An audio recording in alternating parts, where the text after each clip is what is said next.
मध्य प्रदेश में भले ही चुनाव की तारीखों का ऐलान ना हुआ हो, लेकिन इसके बावजूद कांग्रेस और बीजेपी फ्रंट फुट पर खेल रहे हैं। और इसी कड़ी में कांग्रेस ने जिन 27 विधानसभा सीटों पर उपचुनाव होना है, वहां चुनाव कैंपेन की शुरुआत कर दी। आज बिकाऊ नहीं टिकाऊ चाहिए, फिर से कमलनाथ सरकार चाहिए, इस टैगलाइन के कांग्रेस के मास्कों का वितरण शुरू कर दिया गया। कांग्रेसी इन मास्क को लेकर उपचुनाव वाली सीटों पर प्रचार पर जाने वाले हैं। ग्वालियर में इन मास्क का वितरण कमलनाथ सरकार के पूर्व मंत्री पीसी शर्मा ने किया और उनसे बातचीत की हमारे सहयोगी नासिर ने। मध्य प्रदेश में चुनावी आगाज हो चुका है और कांग्रेस ने एक मास्क बनाया है, बिकाऊ नहीं टिकाऊ चाहिए। पीसी शर्मा जी ने ग्वालियर से शुरुआत करी है। ग्वालियर 27 विधानसभा में क्या इस मकसद है? इसका मकसद यही है कि कमलनाथ जी की सरकार, जो विधायक बिक गए 22 बेंगलोर चले गए और कमलनाथ जी की चलती हुई अच्छी सरकार को गिरा दिया।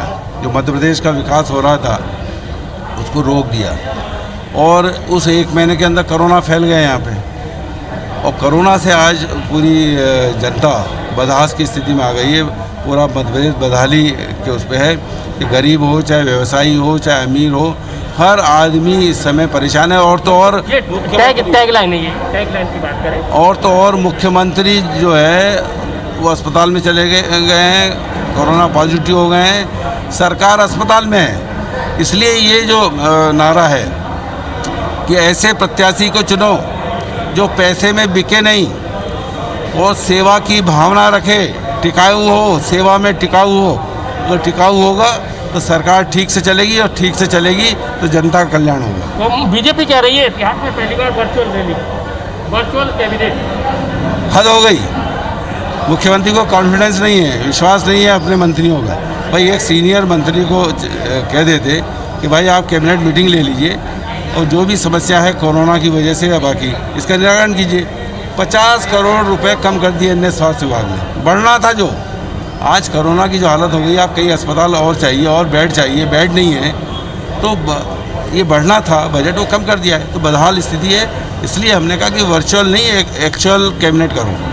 आप देख सकते हैं पीसी शर्मा जी की, और जैसा कि इनका कहना है कि जो हालात हैं मध्य प्रदेश में 27 सीटों को लेकर, उसको लेकर उन्होंने ये मार्क्स का वो किया है कि बिकाऊ नहीं टिकाऊ प्रत्याशी चाहिए, फिर से कमलनाथ सरकार चाहिए। कैमरामैन लोकेंद्र पाल के साथ नासिर गौरी, IBC ग्वालियर। चलिए, और हमारे साथ में दोनों पक्षों से दो बहुत जिम्मेदार नेता जुड़ गए हैं। के मिश्रा जी जुड़ गए हैं कांग्रेस पार्टी की तरफ से और दीपक जी जुड़ गए हैं भारतीय जनता पार्टी की तरफ से। पहले मिश्रा साहब, आप ही से पूछेंगे, कैंपेन शुरू किया कांग्रेस पार्टी ने और बिकाऊ नहीं टिकाऊ चाहिए, तो सीधा निशाना उन्हीं पर है जिनके बारे में कांग्रेस लगातार आरोप लगा रही है कि वो बिक गए। जी, निश्चित तौर पर निशाना नहीं, वो हकीकत है और यथार्थ जनता के बीच हम लोग बयां कर रहे हैं। और जो आज हमने अपने प्रचार अभियान की शुरुआत ग्वालियर से की है, वो उसी का संकेत और संदेश है। हमारे साथ में दीपक विजयवर्गीय जी भी हैं। दीपक जी, आपने सुना होगा कांग्रेस ने कैंपेन शुरू किया है, बिकाऊ नहीं टिकाऊ चाहिए। देखिए, ऐसा है कि कांग्रेस की जो बिकाऊ सरकार थी, जो दिसंबर 2018 में बनी थी कमलनाथ जी के नेतृत्व में, जिस सरकार में सब कुछ बिक रहा था, सब कुछ नीलामी हो रही थी और खुद कांग्रेस के नेता हर चीज के रेट से लेके और हर पद के बिकने की कांग्रेस के नेता बातें कर रहे थे। उस बिकाऊ सरकार को खुद कांग्रेस के विधायकों ने गिरा दिया है और ऐसे में निश्चित तौर पर टिकाऊ सरकार की जरूरत थी और इसलिए टिकाऊ सरकार बनी है। तो जो नारा दिया है कांग्रेस ने, उसके बारे में खुद सोचना चाहिए उनको कि खुद कांग्रेस के विधायकों ने कांग्रेस से एक बिकाऊ सरकार को हटा दिया है और एक टिकाऊ सरकार बना दी है। मिश्रा जी, टिकाऊ सरकार अब बनी है, ये दावा है बीजेपी का। देखिएगा, दीपक जी मेरे बहुत अच्छे मित्र हैं, विद्वान व्यक्ति हैं। पूरा देश जानता है कि ये सरकार खरीदी गई सरकार है, सौदेबाजी के दम पर निर्वाचित सरकार है। सरकार वो होती है जो जनादेश के माध्यम से चुनी जाए।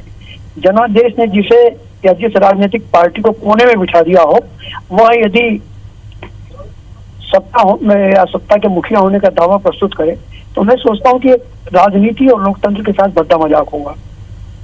लेकिन जो साथी गए वो कांग्रेस के हैं, तो ये नारा उस इलाके में काम करेगा? बिल्कुल तौर पर भाई हमारे गए हैं, ये कहने में भी कोई संकोच नहीं है।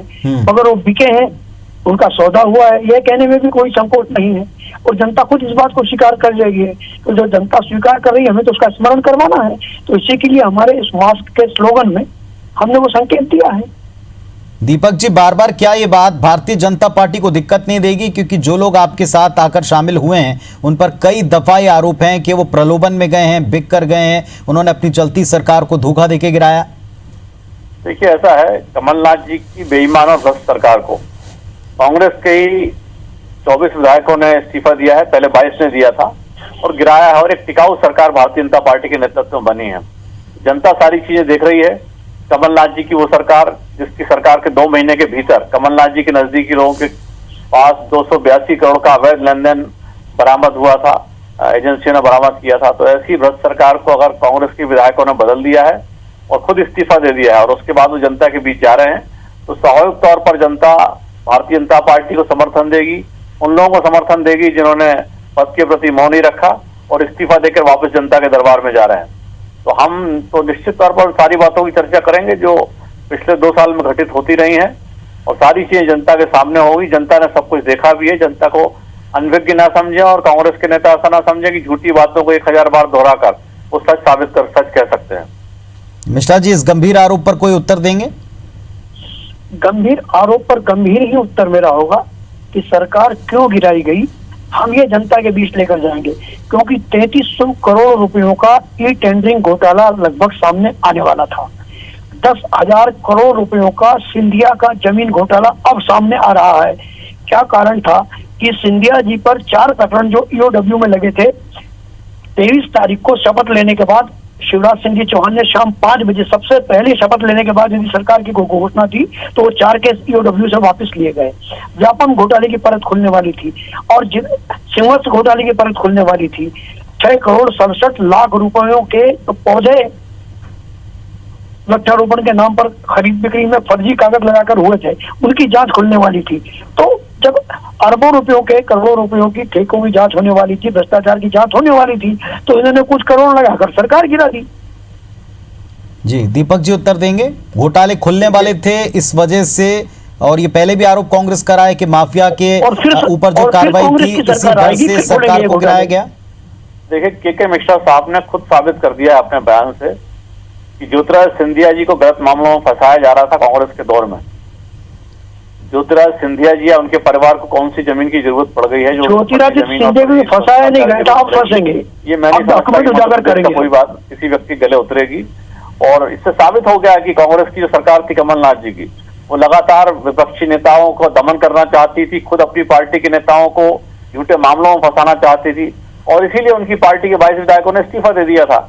तो ये अपने वजन से जो सरकार गिरी है, अपने आपसी षड्यंत्रों के राजनीति के कारण जो सरकार गिरी है, जनता उसको समझ रही है और माकूल जवाब देगी कमलनाथ जी और दिग्विजय सिंह जी जैसे नेताओं को।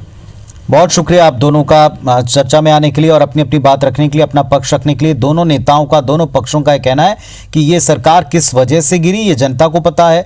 दूसरा पक्ष ये कह रहा है कि ये सरकार गिराई गई क्योंकि जो राज खुलने वाले थे, जो बातें सामने आने वाली थी, उनको दबाना था और एक चलती सरकार को प्रलोभन देकर गिराया गया, और इसीलिए ये स्लोगन वाले मास्क बटे हैं। अब देखते हैं इसका कितना असर और कब तक असर इसका टिकता रहता है और किसे इसका लाभ मिलता है।